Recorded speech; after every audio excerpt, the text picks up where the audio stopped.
等了1周，蔡徐坤终于回应了。他发了一个小作文，说自己和 C 女士是在他单身状态下的正常交往，不存在未成年，也不存在强制堕胎。用网友的话来翻译一下就是，我和 C 女士发生关系导致 C 女士怀孕并让她堕胎的事情是真的，但这一切都是她自愿的，怪不得我还要继续来割韭菜赚钱的。好笑的是，他还让大家尊重和保护 C 女士的个人隐私。乍一看这个小作文好像回应的还挺得体，事情也交代清楚了，歉也道了，以后谨言慎行的承诺也给了。可仔细一看，就发现这个小作文漏洞百出了。首先，蔡徐坤说自己和 C 女士有过交往，但之前狗仔的爆料说的是2人是一夜情。蔡徐坤所谓的交往，不过是为了让自己看起来更体面一点。其次，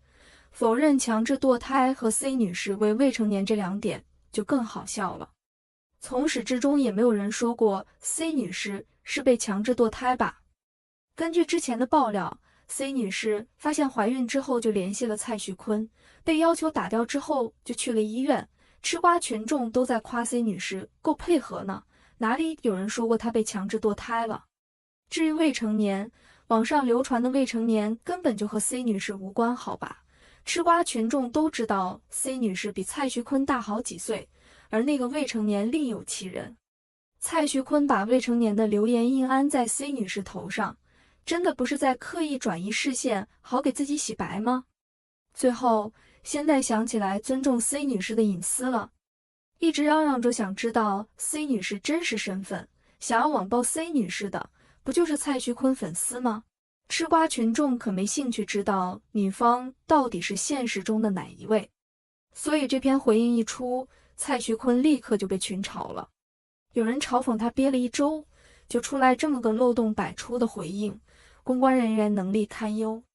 然而大家都没想到，我们终究还是低估了坤坤。大家以为坤坤是被嘲的那个，实际上坤坤的公关团队却把吃瓜群众都当成了猴子。一开始，大家以为坤坤的回应抢在狗仔的爆料之前发出来，是黔驴技穷之下的挽尊，又或者是已经知道狗仔底牌的有恃无恐。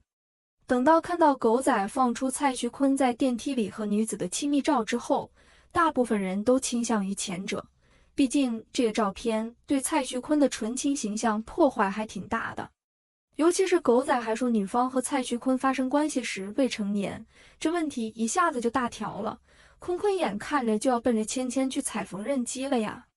正当所有人都以为坤坤要行了的时候，坤坤一反常态，立刻就发布了澄清，超大声地喊出了纯属造谣，已去报警，照片不是我，和之前迟迟不肯回应的沉默形成了鲜明的对比。与此同时，又有人发现所谓的电梯亲密照根本不是蔡徐坤，而是一位素人网友在2019年发布的自己和男朋友的日常。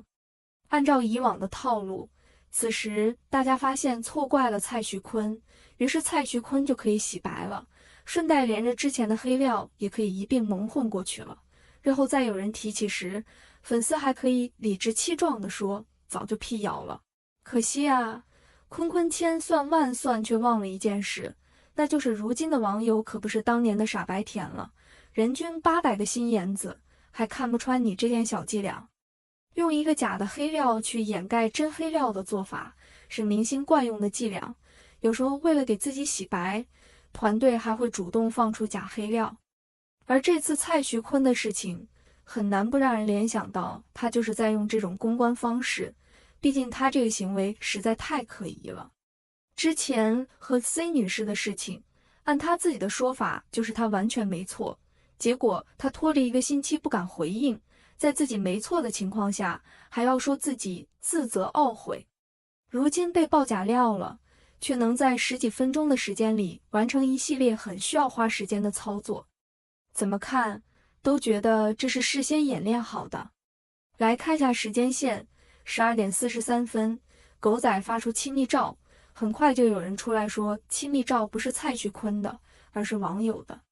13点，蔡徐坤报案。13点08分，蔡徐坤用完全不属于他说话风格的语气发文辟谣。先不说找一个完全没有流量的4年前素人的发的图片有多难，咱就是说17分钟的时间，蔡徐坤的团队从做出报警的决定，打电话通知律师代为报警，提供律师代办报警所需的文件，到律师出发去派出所跟警察说明情况，做完笔录，拿到报案回执，这中间经过了多少个环节？每一个环节都需要时间吧？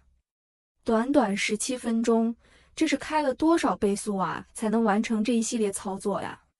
真当网友没脑子吗？这不明摆着把网友当傻子耍吗？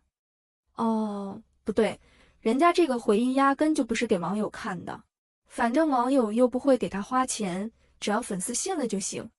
反正现在蔡徐坤的评论区和转发区完全就是两个极致，转发区的吃瓜群众都在嘲讽蔡徐坤公关套路太明显，而评论区的粉丝都在心疼他并表忠心，委屈的仿佛被堕胎的那个人是蔡徐坤。还有粉丝心疼的喊蔡徐坤宝宝，却对真正被胎死腹中的宝宝视而不见。只能说每次有明星塌房都是让人大开眼界的时候，因为这些明星的粉丝总能刷新下限。其实只要稍微走走脑子，就能看出来蔡徐坤这2次回应已经足以说明他是有问题的，但是粉丝都是叫不醒的。之前只要蔡徐坤否认，就要把那鱼撕个底朝天的，不知道那位粉丝何在？我们等着看你大显身手呢。还有个说要退国籍的，不如带着坤坤一起退吧，这样坤坤一定会感激你的，说不定嫂子的位置也可以让你短暂的坐一坐呢。蔡徐坤事件发展到现在，大家更关心的是，蔡徐坤会塌房吗？又会被封杀吗？接下来他该如何收场呢？现在这个时候，估计还有一些所谓的真爱粉对他们家的哥哥不离不弃，认为他们家的哥哥不就是跟一个女子发生了一夜情吗？双方都没有结婚，你情我愿，至于这么严重吗？总而言之一句话，粉丝坚决拥护蔡徐坤。我只想对蔡徐坤的粉丝说，都这个时候了，该醒醒了，你们家的哥哥无才又无德，有什么值得追捧的？现在回到文章开头提到的问题，蔡徐坤会塌房吗？会被封杀吗？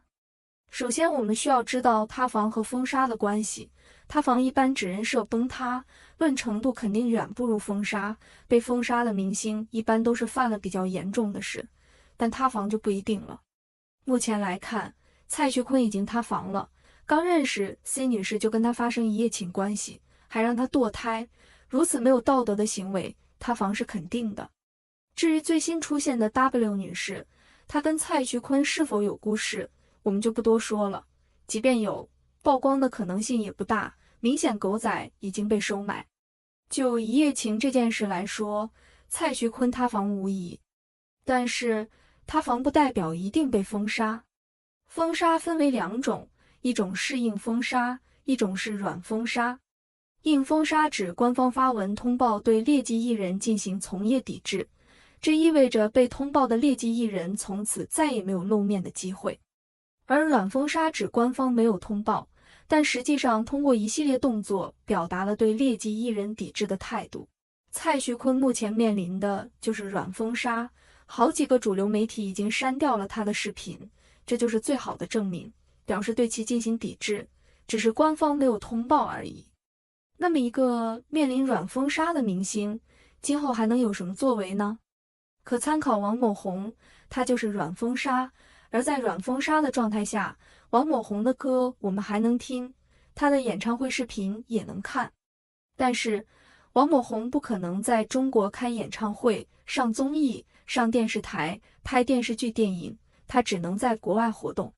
蔡徐坤今后面临的处境跟王某红差不多，他的歌不会下架，他也可以在国外开演唱会，但绝对不可能在国内的电视台露面，更不可能在国内开演唱会，大概就是这样的情况。我想，就算是这样的情况，蔡徐坤应该知足了。谁都知道，他背后应该还藏着更严重的事，只是狗仔拿钱不会曝光。